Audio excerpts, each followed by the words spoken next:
Dear students, अस्सलाम वालेकुम। मैं हूं आपका टीचर साजिद अब्दुल्ला और आप देख रहे हैं मेरा digital channel sir Sajid Abdullah. पिछले लेक्चर में हमने पार्ट्स ऑफ स्पीच का एक ओवरव्यू लिया था। शॉर्टली और प्रिसाइजली हमने डिस्कस किया था और आज हम पार्ट्स ऑफ स्पीच में से पहला पार्ट ऑफ स्पीच जो है नाउन, हम इसको थोड़ा इन डिटेल डिस्कस करेंगे। तो today our topic is noun, kinds of noun. Noun को हम उर्दू में क्या कहते हैं? इस्म। इस्म और इस्म की इकसाम। जी, नाउन की डेफिनेशन हमने क्या ली थी? Noun is a word used for any person, place और thing. Noun is the name of any person, place और थिंग। तीन चीजें इसमें: पर्सन, प्लेस, थिंग। अब पर्सन में कुछ भी हो सकता है, मसलन बच्चा, लड़का, आदमी, बच्ची, लड़की, औरत, या कोई नेम भी हो सकता है। अहमद, आयशा, अख्तर, बिलाल, मुगीरा, खदीजा। तो ये क्या है? ये पर्सन्स हो गए। उसके बाद है प्लेस। प्लेस, जैसा कि मैंने आपको पिछले लेक्चर में भी बताया था कि प्लेस कोई भी हो सकती है। कोई छोटी से छोटी जगह भी हो सकती है और कोई बहुत बड़ी जगह भी हो सकती है। मसलन कमरा, रूम, ये भी एक प्लेस है। उससे भी छोटी जगह आप कर लीजिए, वॉशरूम, वो भी एक प्लेस है। ठीक है।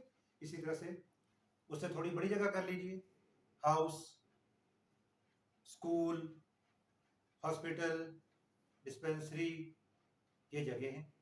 आप इनसे कुछ बड़ी जगहों पे भी जा सकते हैं, जैसे कोई स्ट्रीट है, कोई मोहल्ला है, कोई कॉलोनी है, कोई टाउन है। तो ये भी क्या है? ये भी प्लेसेस हैं और ये किस कैटेगरी में आएंगे? नाउन में। उससे बड़ी सिटी, उससे बड़ा प्रोविंस। फिर सिटी का नेम भी हो सकता है, स्ट्रीट का नेम भी हो सकता है, मोहल्ले या टाउन का नेम भी हो सकता है। आप जौहर टाउन की बात कर लेते हैं, आप बैरिया टाउन की बात कर लेते हैं। तो ये सब क्या है? ये नाउन्स है। इसी तरह से आप सिटीज की बात करते हैं तो नाउन्स हैं लाहौर, इस्लामाबाद, कराची, मुल्तान, डीजी खान, अटक। ये सब क्या है? ये नाउन्स है। इसके ऊपर आप चले जाएं, आप किसी प्रोविंस की अगर आप बात करते हैं, किसी स्टेट की आप बात करते हैं, पंजाब, केपीके, सिंध, उत्तर प्रदेश, शिकागो, या कोई भी आप स्टेट या किसी भी सूबे की आप बात करते हैं। कंट्रीज की आप बात कर लें तो भी प्लेसेस हैं, पाकिस्तान, इंडिया, ऑस्ट्रेलिया, अफ्रीका। किसी सब कॉन्टिनेंट की बात कर लें, एशिया, यूरोप, ये सब क्या है? ये प्लेसेस हैं और ये किस कैटेगरी में आएंगी? ये प्लेस की कैटेगरी में आएंगी और ये नाउन होंगे। इसी तरह से थिंग। थिंग में कोई भी चीज, मेरे हाथ में मार्कर है, मार्कर नाउन है। मेरा हाथ नाउन है। मेरी शर्ट नाउन है। मेरी टाई, ये नाउन है। इसी तरह से कोई चेयर है, कोई टेबल है, क्लॉक है, रेफ्रिजरेटर है, बस है, एरोप्लेन है, शिप है, ट्रेन है, कोई भी चीज है। तो ये सब चीजें क्या हैं? ये नाउन की ये वाली काइंड है, थिंग वाली। अच्छा, अब थिंग में हमने दो चीजें आ जाती हैं। एक वो चीजें जिनको हम अपने 5 सेंसेस से कंसीव कर सकते हैं। हमारे 5 सेंसेस में जो चीजें आ जाती हैं, मसलन देखने की चीजें, सुनने की चीजें, सूंघने की चीजें, टच करने की चीजें और सुनने की चीजें। तो एक तो ये चीजें जो 5 सेंसेस के साथ ताल्लुक रखती हैं। दूसरी कौन सी चीजें हैं जिनके बारे में हम सिर्फ सोच सकते हैं, सिर्फ थिंक कर सकते हैं? ये वो चीजें हैं जो हमारे 5 सेंसेस में नहीं आती हैं। 5 सेंसेस से हम इनको फील नहीं कर सकते हैं, बल्कि हम उनके बारे में सिर्फ सोच सकते हैं। मसलन बहादुरी, मसलन खौफ, मसलन अक्लमंदी। तो ये वो चीजें हैं जो 5 सेंसेस में नहीं आती। मतलब आपने बहादुर आदमी तो कोई देखा होगा, लेकिन बहादुरी उसका एक कैरेक्टर है, बहादुरी देखी नहीं गई। इसी तरह से आपने खौफजदा बच्चा तो कोई देखा होगा, लेकिन आपने खौफ नहीं कहीं देखा।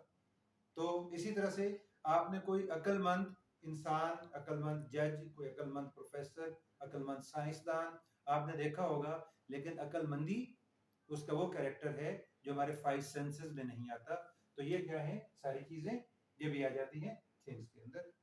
अब हम चलते हैं हमारे पास नाउन्स की, काइंड्स ऑफ नाउन की बात करते हैं। तो काइंड्स ऑफ नाउन क्या है? जो दो मेजर काइंड्स ऑफ नाउन हैं वो क्या है? कॉमन नाउन और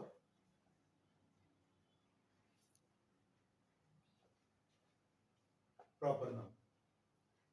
कॉमन नाउन कौन सा होता है? कॉमन नाउन वो नाउन होता है जो किसी कॉमन या किसी आम शख्स, जगह या चीज के बारे में हमें बता रहा हो, उसको हम कॉमन नाउन कहेंगे। और प्रॉपर नाउन क्या होता है? प्रॉपर नाउन होता है जब हम किसी खास शख्स या खास जगह या खास चीज के बारे में बात करें तो उसका जो नाम होगा वो प्रॉपर नाउन होगा। अभी हम कोई एग्जांपल लेते हैं। सपोज हम लिखते हैं जिना was a great leader। अच्छा, जिना, मोहम्मद अली जिना, कायदे आजम मोहम्मद अली जिना was a great leader। यहाँ पे दो नाउन्स यूज हुए हैं, एक जिना नाम है उनका और एक लीडर। लीडर भी नाउन है और जिना भी नाउन है। लीडर तो बहुत सारे हो सकते हैं, कॉमन हो सकते हैं। तो लीडर जो है ये कौन सा नाउन है? ये कॉमन नाउन है। जिना एक खास शख्सियत का नाम है, तो ये क्या है? प्रॉपर नाउन है। अच्छा, ये हमने पर्सन की एक एग्जांपल ले ली। अभी हम लेते हैं प्लेस की।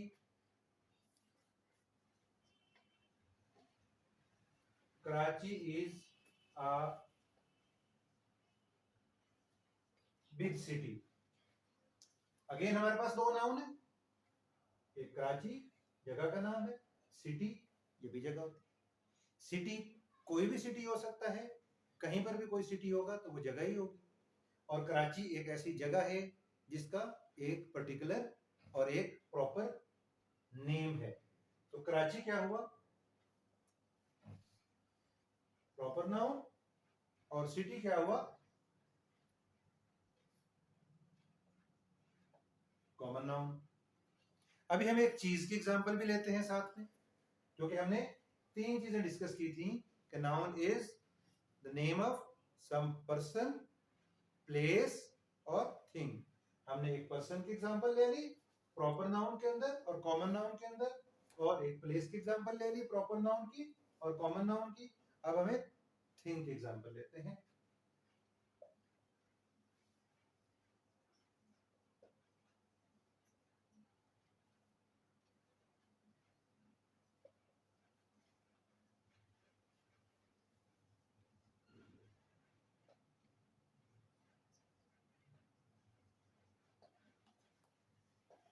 Mona Lisa is a beautiful painting. Mona Lisa एक ये नाउन है और एक नाउन है पेंटिंग। मोनालिसा एक पेंटिंग का नाम। मोनालिसा क्या है? मोनालिसा एक पेंटिंग है। ये एक Italian artist Leonardo da Vinci ने बनाई थी और उस पेंटिंग का एक खास नाम रखा गया था मोनालिसा, और ये बहुत फेमस पेंटिंग है। मोनालिसा एक ऐसी पेंटिंग है जिसका एक खास नाम है और मोनालिसा नाम की एक ही पेंटिंग है, तो इसलिए ये क्या हुआ? Proper noun. और is a beautiful painting. Painting चीज होती है, तो ये क्या हुआ? Common noun. तो हमने कॉमन नाउन और प्रॉपर नाउन इन दोनों की हमने डेफिनेशन भी देख ली, हमने इनको डिफाइन भी कर लिया और हमने इन तीनों की एग्जांपल्स भी दे दी। हमने कॉमन नाउन की एग्जांपल्स भी 3 दी, पर्सन की सूरत में, प्लेस की सूरत में और थिंग की सूरत में। और प्रॉपर नाउन की भी तीनों एग्जांपल्स हमने दे दी, पर्सन की सूरत में, प्लेस की सूरत में और थिंग की सूरत में। जी, तो इसी कॉमन नाउन की फर्दर 2 और काइंड्स भी होती हैं, कलेक्टिव नाउन।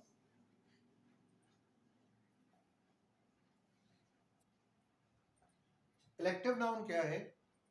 इसी वर्ड कलेक्टिव से ही ये खुद ब खुद समझ आ जानी चाहिए हमें कि ये कोई ऐसी कलेक्शन या ऐसा मजमुआ लोगों का भी हो सकता है या चीजों का भी हो सकता है, जिसको हम एक पूरे मजमुए की सूरत में बोलते हैं। वो क्या होता है? वो कलेक्टिव नाउन होता है। कलेक्शन ऑफ पर्सन्स और things is called collective noun. मसलन आप बात करते हैं मॉब, हुजूम, लोगों का हुजूम, क्राउड, ये भी लोगों का हुजूम होता है। पुलिस, ये भी क्या ग्रुप है, सिपाहियों का पूरा ग्रुप होता है। इसी तरह से आर्मी, ये भी फौजियों का ग्रुप होता है, पूरा ग्रुप। उसकी टीम, आपकी क्रिकेट की टीम है, फुटबॉल की टीम है, खिलाड़ियों का ग्रुप है, इसकी कलेक्शन है। इसी तरह से क्लास, क्लास में स्टूडेंट्स होते हैं।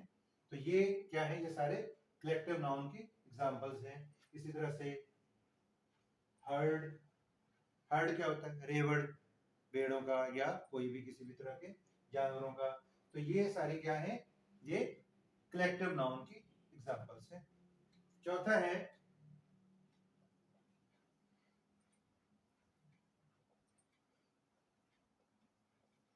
Abstract noun. एब्स्ट्रैक्ट नाउन क्या होता है? ये वो नाउन होता है जो, जैसे मैंने पहले आपको बताया था कि थिंग के अंदर कुछ ऐसी चीजें भी आती हैं जिनको हम देख, सुन, चख नहीं सकते हैं, बल्कि हम उनके बारे में सोच सकते हैं।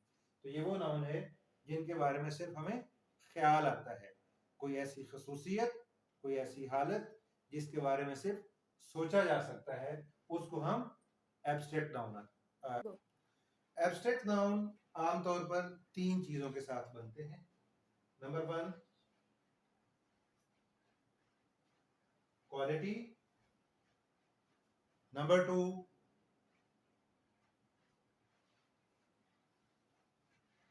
Action, number 3 state. क्वालिटी से कैसे? जैसे काइंडनेस, क्वालिटी क्या होती है? कोई खसूसियत। काइंडनेस, हार्डनेस,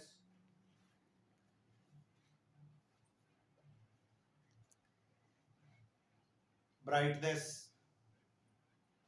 तो इस किस्म की जो चीजें हैं, ये कोई एक क्वालिटी है, उससे एब्स्ट्रैक्ट नाउन बनते हैं। दूसरा बनते हैं एक्शन से।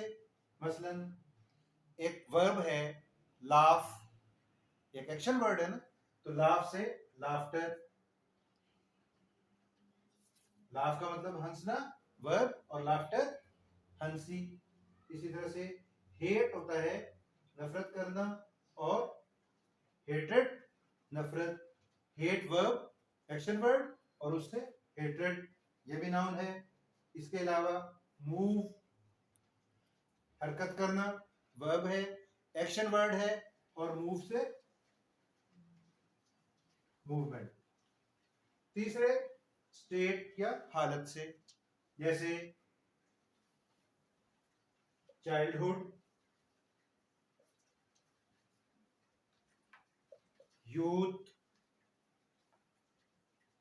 बचपन, जवानी, ऐसे ही पॉवर्टी, गुर्बत, स्लीप, नींद, डेथ, मौत, ये सब क्या है? ये स्टेट्स या हालतें हैं। और ये भी कौन से नाउन है? Abstract noun. तो एब्स्ट्रैक्ट नाउन किन तीन चीजों से बनते हैं नॉर्मली? क्वालिटी से, एक्शन से और स्टेट से। एक चीज इसके बारे में मैं और आपको बताता चलूं कि जितने भी साइंस या आर्ट्स के सब्जेक्ट्स होते हैं, साइंस एंड आर्ट्स के सब्जेक्ट्स जो आप पढ़ते हैं, मसलन Urdu, English, mathematics, biology, physics, chemistry, ये सब क्या है? इस तरह के सब्जेक्ट्स जो हैं, सारे के सारे सब्जेक्ट्स, आर्ट्स के भी और साइंस के भी, ये भी एब्स्ट्रैक्ट नाउन ही होते हैं। एक और क्लासिफिकेशन नाउन की, वो है काउंटेबल नाउन और अनकाउंटेबल नाउन। कौन सी है? काउंटेबल नाउन और अनकाउंटेबल नाउन्स होंगे इसके बाद। अच्छा, काउंटेबल नाउन्स कौन से होते हैं और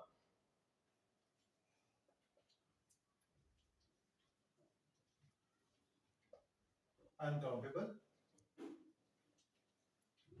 नाउन? काउंटेबल नाउन नॉर्मली वो नाउन्स होते हैं जिनकी हदबंदी या उनकी लिमिटाइजेशन का जो पैमाना है हमारे पास, वो काउंटिंग में होता है, वो हम गिनती के जरिए से करते हैं। ऐसी चीजें जिनकी पैमाइश या जिनकी हदबंदी या लिमिटाइजेशन हम गिनती में करते हैं, मसलन मार्कर है मेरे हाथ में, तो हम 1 मार्कर, 2 मार्कर, 10 मार्कर, 20 मार्कर, सैकड़ों मार्कर, हजारों मार्कर। इसी तरह से आदमी है, 1 आदमी, 2 आदमी, 10 आदमी, 100 आदमी, हजारों आदमी, लाखों आदमी। तो ये क्या है? ये गिनती में आएंगे, ये काउंटिंग में आएंगे। अनकाउंटेबल नाउन्स कौन से होते हैं? जिनकी लिमिटाइजेशन या हदबंदी करने के लिए हम गिनती का इस्तेमाल नहीं करते, बल्कि पैमाइश के दूसरे पैमाने इस्तेमाल करते हैं। मसलन हम दूध की बात करते हैं, मिल्क, तो हम कभी ये नहीं कहते हैं 1 मिल्क या 2 मिल्क या 3 मिल्क। उसके लिए हम क्या यूज करते हैं? 1 लीटर मिल्क या 2 लीटर मिल्क। उसके लिए एक यूनिट यूज किया जा रहा है, काउंटिंग के साथ एक यूनिट यूज किया जा रहा है। या हम लीटर की सूरत में उसको की पैमाइश या हदबंदी करेंगे, या किलोग्राम्स की सूरत में। इसी तरह से आटा, फ्लोर, हम 1 आटा, 2 आटे, 3 आटे नहीं कहेंगे, हम 2 किलो आटा, 10 किलो आटा, इस तरह से हम बात करेंगे। हाँ, आटे की बोरी अगर हम उसकी बात करें तो वो काउंटेबल नाउन होगा। क्यों? कि आटे की बोरी को हम फिर अगेन गिनती में हमेशा मेंशन करते हैं कि 1 बोरी आटे की, या आटे की 2 बोरियां, या आटे की 100 बोरियां। तो इसी तरह से कोई लिक्विड है, कोई पाउडर फॉर्म में है, या इस किस्म की चीज है, तो वो क्या होगी? वो अनकाउंटेबल नाउन होगी। अब हम इस हवाले से एक छोटी सी कंफ्यूजन जो समटाइम्स कुछ स्टूडेंट्स को हो जाती है, वो ये होती है कि कुछ बच्चे समटाइम्स पूछते हैं कि जी आसमान पर जो सितारे हैं वो तो बेशुमार हैं, अनगिनत हैं, उनको तो हम गिन नहीं सकते, तो वो अनकाउंटेबल है ना? तो इसका जवाब है कि जी नहीं, वो अनकाउंटेबल नहीं है, वो काउंटेबल है। कैसे? हमने ये नहीं कहा कि आप किसी चीज को गिन सकते हैं या नहीं गिन सकते। अगर गिन सकते हैं तो काउंटेबल है, और अगर नहीं गिन सकते तो अनकाउंटेबल है, ये तो नहीं कहा। कहा ये क्या है कि उनका लिमिटाइजेशन का पैमाना या तरीकाकार क्या है, क्या गिनती की सूरत में है या किसी और पैमाइश और मेजरमेंट के यूनिट की सूरत में है। तो सितारों को बहरहाल चाहे अनगिनत भी हैं, हम ये नहीं कह सकते हैं कि इतने किलो सितारे या इतने लीटर सितारे, ऐसे नहीं कह सकते हैं। हम फिर भी क्या कहेंगे? हजारों सितारे, लाखों सितारे। तो हजारों और लाखों जो है वो गिनती को ही डिनोट करता है। तो इसलिए इसी तरह से किसी आदमी के बाल हैं, सर के बाल हैं, या कोई भी दाढ़ी के बाल हैं, तो वो हम नहीं गिन सकते हैं, लेकिन हम फिर भी क्या कहेंगे कि चंद बाल, ज्यादा बाल, हजारों बाल, लाखों बाल। अगर आप सिर्फ इस चीज की वजह से काउंटेबल और अनकाउंटेबल का क्लासिफिकेशन उसकी करने लगे कि इस चीज ये तो बहुत ज्यादा है, इसको तो गिना नहीं जा सकता, तो लिहाजा ये अनकाउंटेबल हो गया। तो फिर तो पूरी दुनिया के इंसानों को भी आप शायद नहीं गिन सकते, फिर तो आप पूरी दुनिया के दरख्तों को भी नहीं गिन सकते, जबकि दरख्त काउंटेबल नाउन है। हम क्या कहेंगे? 2 दरख्त, 20 दरख्त, 100 दरख्त, हजारों दरख्त, लाखों दरख्त, करोड़ों दरख्त, मिलियंस बिलियंस ऑफ ट्रीज, हम यही कहेंगे। हम कभी ये नहीं कहेंगे कि इतने लीटर दरख्त या इतने किलो दरख्त है फला इलाके के अंदर, हम गिनती में कहेंगे। तो हमने इस बात से क्या साबित किया कि चाहे कोई चीज तादाद में कम है या ज्यादा है, चाहे वो गिनती करने के काबिल है या नहीं है, उसकी लिमिटाइजेशन का जो तरीकाकार है वो अगर काउंटिंग में आता है तो वो काउंटेबल नाउन है। चाहे वो आपके बाल हैं, चाहे वो आसमान पर मौजूद सितारे हैं, चाहे वो पूरी दुनिया में मौजूद जितने प्लैनेट्स हैं या स्टार्स हैं, ये सारी चीजें क्या हैं? ये गिनती में ही बहरहाल होंगी, चाहे गिनती कर सकें या चाहे ये बेशुमार हों, तो ये काउंटेबल कहलाएंगे। और दूसरी चीजें जैसे आटा है, ऑयल है, और इसी तरह से दूध है, पानी है, इस तरह की चीजें जो हैं वो क्या होंगी? वो अनकाउंटेबल नाउन्स कहलाएंगी। तो आज का टॉपिक हमारा फिनिश हुआ। नेक्स्ट टॉपिक में हम इंशाल्लाह छोटे छोटे जुमले उर्दू से इंग्लिश में ट्रांसलेट करना आपको सिखाएंगे कि हमारी जो नॉर्मल थोड़ी थोड़ी छोटी छोटी कन्वर्सेशन होती है वो हम इंग्लिश में कैसे कर सकते हैं। ठीक इंग्लिश बोलने के लिए छोटे जुमलों का इस्तेमाल वो कैसे हो सकता है, उसमें हम कुछ चीज़ों का यूजेज आपको बताएंगे। This, that, these, those, it, there, has, have, had, इस तरह के छोटे छोटे अल्फाज, इनका यूजेज आपको बताया जाएगा। आप हमारे साथ रहिए। Stay tune with us and stay with our channel. Thank you very much.